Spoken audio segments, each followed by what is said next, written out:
रसायन विज्ञान के कालांश रसायन की पाठशाला में सभी बच्चों का पुनः स्वागत करते हैं। बच्चों, अभी तक मैं आपके समक्ष रसायन विज्ञान के प्रायोगिक भाग का बहुत ही महत्वपूर्ण टॉपिक टाइट्रेशन लेके आया था। टाइट्रेशन की 3 एक्सरसाइज मैंने आपको करवा दी हैं। उपरोक्त एक्सरसाइज के जब आप प्रायोगिक परीक्षाएं देने जाएंगे तो आपका जो एक्सटर्नल अध्यापक होगा वो आपसे इससे संबंधित कई सारे प्रश्न पूछ सकता है। उन प्रश्नों के जवाब के आधार पर आपको प्रायोगिक परीक्षाओं में अंक प्रदान होते हैं। तो आइए, प्रायोगिक परीक्षाओं में अनुमापन के टॉपिक से कितने प्रश्न पूछे जा सकते हैं, उन अधिकांश सभी प्रश्नों को लेकर मैं आपके समक्ष उपस्थित हुआ हूं। बच्चों, यह आपका बहुत ही महत्वपूर्ण वीडियो है, क्योंकि इसमें आपके अंक आते हैं। जब भी वाइवा होता है तो आपका एक्सटर्नल टीचर उस वाइवा के आधार पर आपको अतिरिक्त अंक प्रदान करता है। तो यह जो आपका वीडियो है इसको बिल्कुल भी मिस ना करें, क्रमशः देखते रहें, सभी प्रश्नों को हल करें। उपरोक्त प्रश्नों के नोट्स भी आपके इसी वीडियो के अंदर उपलब्ध होंगे। आप क्रमशः ध्यान से वीडियो देखते रहें, संबंधित नोट्स को लिख लें। जब भी प्रायोगिक परीक्षाएं हों उन्हें याद करके जाएं। मैंने अनुमापन पढ़ाया था, उससे संबंधित कुछ तथ्यों को मैंने नोट कर रखा है। चलिए हम जानते हैं। सबसे पहला तथ्य था कि अनुमापन क्या है, अनुमापन किसे कहते हैं। तो मैंने आपको बताया था बेटा कि हमने ज्यादातर अनुमापन में, जैसे हमें N/20 फेरस अमोनियम सल्फेट था, इसकी सहायता से हमने KMnO4 की सांद्रता ज्ञात की थी, अर्थात ज्ञात विलयन की सहायता से अज्ञात विलयन की नॉर्मलता और ग्राम प्रति लीटर में सांद्रताएं ज्ञात करने की विधि अनुमापन कहलाती है। अर्थात वह विधि जिसमें किसी दिए गए विलयन की सहायता से अज्ञात विलयन की सांद्रता को हम ज्ञात करते हैं, वो अनुमापन थी। सामान्यतः इसे हम आयतनात्मक विश्लेषण के अंतर्गत मानते हैं। किसके अंतर्गत मानते हैं बेटा? आयतनात्मक विश्लेषण। प्रश्न आता है, इसे आयतनात्मक विश्लेषण ही क्यों कहते हैं? आपका जवाब है, क्योंकि जब हमने यह प्रयोग किया था तो हमने KMnO4 का आयतन देखा था, अर्थात मोहर लवण को अम्लीय माध्यम में उदासीन करने वाले KMnO4 का आयतन ज्ञात किया था। तो चूंकि इस विधि में हम अज्ञात पदार्थ का आयतन ज्ञात करते हैं, उससे गणनाएं करते हैं, इसलिए इस विधि को हम आयतनात्मक विश्लेषण कहते हैं। तीसरा प्रश्न है, मानक विलयन क्या है बच्चों? मानक विलयन वह विलयन होता है जिसकी सांद्रता नॉर्मलता अथवा मोलरता के रूप में हमें ज्ञात होती है। जैसे ये वाला विलयन मानक विलयन है, क्योंकि इसकी हमें सांद्रता ज्ञात है। ये विलयन कैसा है बच्चों? हमारा यह विलयन हमारा मानक विलयन है, इस विलयन की सांद्रता हमें ज्ञात है। तो अभी आपके 3 प्रश्न हो गए हैं। अनुमापन क्या है? वह विधि जिसमें ज्ञात की सहायता से अज्ञात की सांद्रता ज्ञात करेंगे। क्योंकि सांद्रताओं को ज्ञात करने के लिए यहाँ पे हम आयतन ज्ञात करते हैं, इसलिए इसे आयतनात्मक विश्लेषण कहते हैं। मानक विलयन क्या है? मानक विलयन जिसकी सांद्रता हमें ज्ञात होती है। सांद्रता ज्ञात करने के क्रम में हमें किन किन सूत्रों की आवश्यकता पड़ती है वो हम देखते हैं। सबसे पहले आवश्यकता पड़ती है बेटा विलेय की मात्रा। प्रश्न आता है कि विलेय की मात्रा कैसे ज्ञात करोगे आप? विलेय की मात्रा किस प्रकार ज्ञात की जाती है, यह प्रश्न आता है कि आप विलेय की मात्रा कैसे ज्ञात करेंगे। विलेय की मात्रा 2 विधियों से बताई मैंने आपको, नॉर्मलता से और मोलरता से। नॉर्मलता से हमने बताया था W बराबर EnV/1000। ये किससे थी? नॉर्मलता से थी। अगर मूलरता से निकालना है, मूलरता से निकालना है मैं तो क्या था, भार बटे अणु भार इंटू आयतन और भार ना लिखें बेटा, हम इसको सॉल्व भी कर लें इसको ना। मोलरता, मोलरता क्या होती है बेटा? भार 1000 और अणुभार गुणा आयतन। तो हमें अगर भार निकालना है तो कितना हो जाएगा? मोलरता गुणा अणुभार गुणा आयतन बटे 1000। तो प्रश्न ये भी पूछा जा सकता है कि विलेय पदार्थ की मात्राएं मोलरता और नॉर्मलता से किन सूत्रों से ज्ञात की जाती हैं? आप बता सकते हैं। मोलरता से ये सूत्र है, नॉर्मलता से ये सूत्र है। ये बात भी पूछी जा सकती है। इनके तुल्यांकी भार कैसे ज्ञात करते हैं? प्रश्न ये भी आता है कि बताइए आप तुल्यांकी भार किस सूत्र से ज्ञात करते हैं? तो हम जानते हैं तुल्यांकी भार बराबर होता है अणुभार बटे एन। एन चूंकि यह रेडॉक्स अभिक्रिया है इसलिए इसमें n number of electron change के रूप में काउंट होंगे, कितने इलेक्ट्रॉन परिवर्तित हो रहे हैं। जैसे हमें फेरस अमोनियम सल्फेट के लिए निकालना है तो इसका अणुभार कितना होता है? 158। और हम जानते थे फेरस अमोनियम सल्फेट में Fe+2 से Fe+3 हुआ था, यानी इसमें एक इलेक्ट्रॉन चेंज हुआ था। इसका 392 होता है बेटा, 392 एक इलेक्ट्रॉन चेंज हुआ था तो 392 आएगा। अगर हमें ई निकालना है KMnO4 का तो 158, और KMnO4 में क्या हुआ था बेटा? Mn+7 से Mn+2 हुआ था, यानी 5 इलेक्ट्रॉन यूज हुए थे तो बटे 5 करेंगे 31.6 आएगा। ये हम निकाल सकते हैं। तो इतने प्रश्न होंगे बेटा आपके। अनुमापन क्या है आप बता सकते हैं। अगला प्रश्न, आयतनात्मक विश्लेषण ही क्यों कहते हैं इसे? ये प्रश्न भी आपको पूछ सकते हैं। मानक विलयन किसे कहते हैं?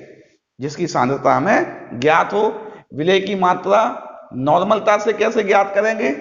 मोलरता से कैसे ज्ञात करेंगे? पदार्थ का तुल्यांकी भार कैसे ज्ञात करेंगे? ये प्रश्न आपको मौखिक प्रश्नों के रूप में पूछे जा सकते हैं बेटा। अगले और प्रश्न देखते हैं कुछ। अनुमापन किस प्रकार का है? यह किस प्रकार की प्रश्न आएगा आपसे। अनुमापन कर लिया, आप एक्सटर्नल पूछेगा ये जो आपने अनुमापन किया है ये किस तरह का अनुमापन है? आप कहेंगे यह रेडॉक्स टाइट्रेशन है। कैसा है बेटा? यह रेडॉक्स टाइट्रेशन है, अर्थात ऑक्सीकरण अपचयन अनुमापन है। इस अनुमापन की अभिक्रिया लिखिए। तो अभिक्रिया तो बेटा हमने आपको प्रत्येक प्रयोग में लिखाई है, प्रत्येक प्रयोग में इसकी रासायनिक अभिक्रियाएं लिखाई हैं, उसे अच्छे से याद करके जाना क्योंकि वो परीक्षाओं में बहुत पूछी जाती है। इसकी अभिक्रिया लिखिए। उपरोक्त अभिक्रिया में ऑक्सीकारक और अपचायक को पहचानिए। हमने अभिक्रिया देखी थी हमारी रासायनिक अभिक्रिया में Fe+2 से Fe+3 बना था और Mn+7 से Mn+2 बना था। ये वाली रासायनिक अभिक्रिया में इलेक्ट्रॉन लूज हुए थे, इसमें इलेक्ट्रॉन गेन हुए थे, अर्थात यह अभिक्रिया ऑक्सीडेशन थी और यह अभिक्रिया रिडक्शन थी। वह अभिक्रिया जिसमें पदार्थ का ऑक्सीकरण हो रहा है, ऑक्सीकृत होने वाला पदार्थ अपचायक कहलाता है और अपचयित होने वाला पदार्थ ऑक्सीकारक कहलाता है। अर्थात प्रश्न आपसे पूछा जाएगा उपरोक्त अभिक्रिया में ऑक्सीकारक और अपचायक को पहचानिए। आप बता देंगे Fe डाई पॉजिटिव अपचायक है, Mn+7 ऑक्सीकारक है। अर्थात ये मिलता है हमें मोहर सॉल्ट से, ये मिलता है हमें KMnO4 से। तो मोहर सॉल्ट का अपचयन हो रहा है, मोहर सॉल्ट का ऑक्सीडेशन हो रहा है और KMnO4 का अपचयन हो रहा है। जिसका अपचयन वो ऑक्सीकारक, जिसका ऑक्सीडेशन वो अपचायक। अपचायक ऑक्सीकारक कौन होगा बेटा? अपचायक मोहर लवण, ऑक्सीकारक KMnO4, पोटेशियम परमैंगनेट क्या है? ऑक्सीकारक है। आपने पहचान लिया ऑक्सीकारक अपचायक। जब हम किसी ज्ञात सांद्रता वाले लवण के विलयन को अज्ञात सांद्रता में मिलाते हैं, एक स्थिति ऐसी भी आती है कि उनकी रासायनिक अभिक्रियाएं पूर्ण हो जाती हैं। उस स्थिति में हमारे प्रयोग में क्या होता था भाई? जब रासायनिक अभिक्रिया पूर्ण होती थी तो हल्का एवं स्थायी गुलाबी कलर आता था। ये हमने पढ़ा हुआ है। तो प्रश्न, रासायनिक अभिक्रिया पूर्ण होने पर क्या होता है, आपसे पूछा जाएगा। आप कहेंगे जब भी हमारी रासायनिक अभिक्रिया पूर्ण होती है तो रासायनिक अभिक्रिया पूर्ण होने पर हल्का और स्थायी गुलाबी कलर आता है। प्रश्न आता है, हल्का और स्थायी गुलाबी कलर आना रासायनिक अभिक्रिया को पूर्णतः प्रदर्शित करता है अगर, तो इस अवस्था को क्या कहते हैं? हम कहेंगे जब हमारा हल्का और स्थायी गुलाबी कलर आ जाए, कैसा बच्चों? हल्का व स्थायी, हल्का व स्थायी गुलाबी रंग आ जाए हमारा, तो वह अभिक्रिया का पॉइंट अंतिम बिंदु होता है। क्या होता है बेटा? अंतिम बिंदु। प्रश्न ये भी आता है, अंतिम बिंदु क्या होता है? अंतिम बिंदु वह होता है जिस पर दिए गए रासायनिक पदार्थों के विलयन आपस में पूर्णतः रासायनिक अभिक्रिया कर लेते हैं। अंतिम बिंदु के बाद क्या होता है? जब किसी भी रासायनिक अभिक्रिया का अंतिम बिंदु आ जाता है तो रेडॉक्स टाइट्रेशन में अंतिम बिंदु के बाद सूचक अपना रासायनिक कलर प्रदर्शित करता है। सूचक का जो कलर होगा वो अंतिम बिंदु के बाद प्रदर्शित होने लगेगा। तो प्रश्न था, अंतिम बिंदु क्या है? हमारी समझ में आ रहा है, अंतिम बिंदु वह बिंदु है जिस पर रासायनिक अभिक्रिया पूर्ण हो गई है। इस पर क्या होगा? इस अंतिम बिंदु पर सूचक अपना कलर प्रदर्शित करेगा। प्रश्न आता है, सूचक का प्रयोग क्यों करते? तो हम बता चुके हैं, सूचक का प्रयोग इसलिए करते हैं बेटा जिससे हमें अंतिम बिंदु ज्ञात हो सके। उपरोक्त टाइट्रेशन में सूचक कौन सा है? उपरोक्त अनुमापन में सूचक कौन सा है? हम कहेंगे उपरोक्त अनुमापन में KMnO4 स्वतः सूचक का काम करता है। अर्थात जब एंड पॉइंट आएगा उसके बाद यदि हम एक बूंद भी KMnO4 की डालेंगे तो उस KMnO4 का ही हल्का और स्थायी गुलाबी कलर आएगा। अर्थात सूचक है क्या? प्रश्न आता है। बेटा अगर आप मेरे सब्सक्राइबर हैं तो आप मेरे वीडियो के अंदर एक सूचक का वीडियो भी पाएंगे जिसमें सूचक के बारे में बहुत व्यापक रूप से बताया गया है। आप इस वीडियो को अवश्य देखें क्योंकि इसमें हमें सूचक से संबंधित बहुत सी नवीन जानकारियां प्राप्त हो जाएंगी। सूचक क्या होता है, यह किस प्रकार रासायनिक अभिक्रियाओं में भाग लेता है, इसको बताया गया है। अभी हमारे टाइट्रेशन में हमारा जो KMnO4 है, KMnO4 यह स्वसूचक का काम करता है।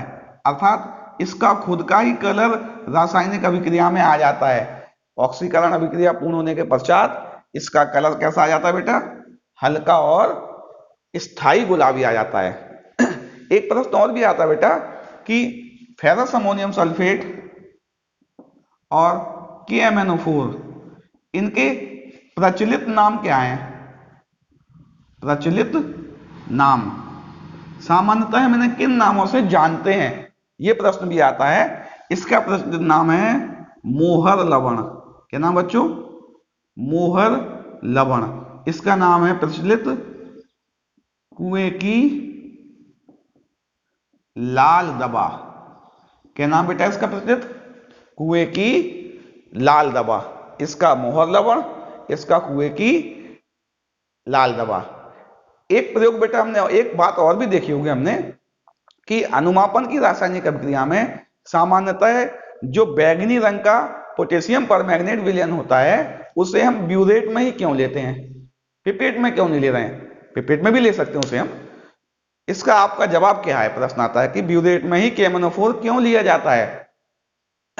आपका जवाब है, चूंकि हम जब हम अनुमापन देख रहे थे तो KMnO4 हमारे मोहर सॉल्ट को ऑक्सीकृत कर रहा था। जैसे ही उसकी एक बूंद गिर रही थी उसको वो डीकलराइज हो रहा था, उसका कलर गायब हो रहा था। अगर हम इससे उल्टा परीक्षण करेंगे तो वो प्रेक्षण में आसानी से दिखेगा नहीं। हम उसमें फेरस अमोनियम सल्फेट डालेंगे, उसको वो तो पहले से कलर है, उसका कलर गायब होता हुआ हमें नहीं दिखेगा। अर्थात हमारे प्रेक्षण करने में कठिनाई होने के कारण हम सामान्यतः KMnO4 को ब्यूरेट में लेते हैं। बेटा एक इसका जवाब और भी है जो सामान्य जवाब है, जो मैं अपने आप में ऑब्जर्व करता हूं। अगर नुकसान की दृष्टि से देखा जाए तो KMnO4 फेरस अमोनियम सल्फेट से ज्यादा हानिकारक होता है, हमारे शरीर के लिए बहुत हानिकारक होता है, क्योंकि हम एक विलयन को पिपेट से लेते हैं और पिपेट से लेने वाला विलयन कभी कभी असावधानी के कारण हमारे मुंह में चला जाता है। उससे बचने के लिए भी हम KMnO4 को ब्यूरेट में लेंगे, तो ब्यूरेट में लेंगे तो वो तो हमारे मुंह के अंदर जाएगा ही नहीं। हमारे अंदर क्या जाएगा बच्चों? अगर थोड़ा बहुत असावधानी हो जाती है तो हम मोहर सॉल्ट की कुछ मात्रा हमारे शरीर के अंदर जाएगी, जो उतना अधिक हानिकारक नहीं है जितना कि KMnO4 है। तो अगला प्रश्न हो गया। अगला प्रश्न और भी आता है, जब आपने पहला अनुमापन का प्रयोग कर लिया उसके बाद उस आपके कॉनिकल फ्लास्क को धो देते हैं।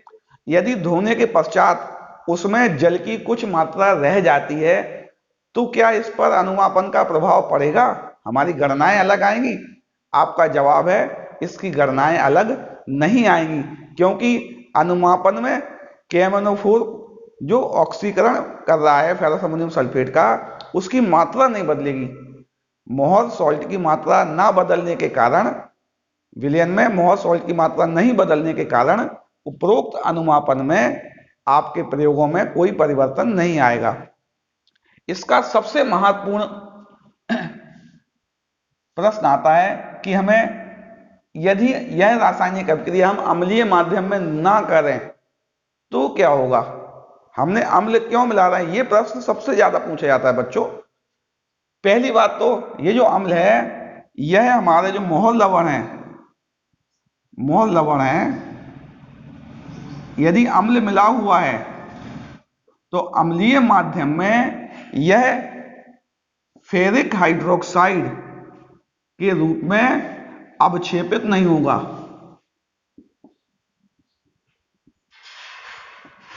मोहर लवण का जो फेरस सल्फेट है वह फेरस सल्फेट फेरिक हाइड्रोक्साइड के रूप में अवक्षेपित नहीं होगा। यानी पहला आपका उत्तर हो गया। सल्फ्यूरिक अम्ल का उपयोग क्या है? सल्फ्यूरिक अम्ल मोहर लवण को के Fe पॉजिटिव को Fe3 पॉजिटिव में जल अपघटित होने से बचाता है। पहला आंसर हो गया। दूसरा एक महत्वपूर्ण आंसर और भी है बेटा, जब हमने इसकी रासायनिक अभिक्रिया लिखी होगी तो हमें सल्फ्यूरिक अम्ल के 8 अणु मिलते हैं, अर्थात हमें अम्लीय माध्यम में H+ की आवश्यकता पड़ती है। तो हमारा sulphuric acid hydrogen ion provide कराता है। उस हाइड्रोजन आयन के कारण हमारी रासायनिक अभिक्रिया की दर भी थोड़ी तेज रहती है, अर्थात जो ऑक्सीकरण हो रहा है वह तीव्र गति से होगा। तो प्रश्न था कि तनु सल्फ्यूरिक अम्ल का उपयोग क्यों करते हैं? पहली बात तो यह है मोहर सॉल्ट के फेरस सल्फेट को के Fe पॉजिटिव को Fe3 पॉजिटिव में जल अपघटित होने से बचाता है, अर्थात फेरिक हाइड्रोक्साइड के प्रेसिपिटेट बनने से बचाता है। दूसरा, यह हमें हाइड्रोजन आयन देता है जो कि हमारी ऑक्सीकरण अभिक्रिया के लिए फेवरेबल है, अर्थात हमारी ऑक्सीकरण क्रिया तीव्र गति से होगी। प्रश्न ये भी आता है सांद्र सल्फ्यूरिक अम्ल, नाइट्रिक अम्ल और हाइड्रोक्लोरिक अम्ल का प्रयोग उपरोक्त अनुमापन अभिक्रियाओं में क्यों नहीं कर सकते हैं? क्योंकि यह दोनों जो होते हैं ये दोनों ऑक्सीकारक होते हैं, खुद ही प्रबल ऑक्सीकारक होते हैं, अर्थात यह भी KMnO4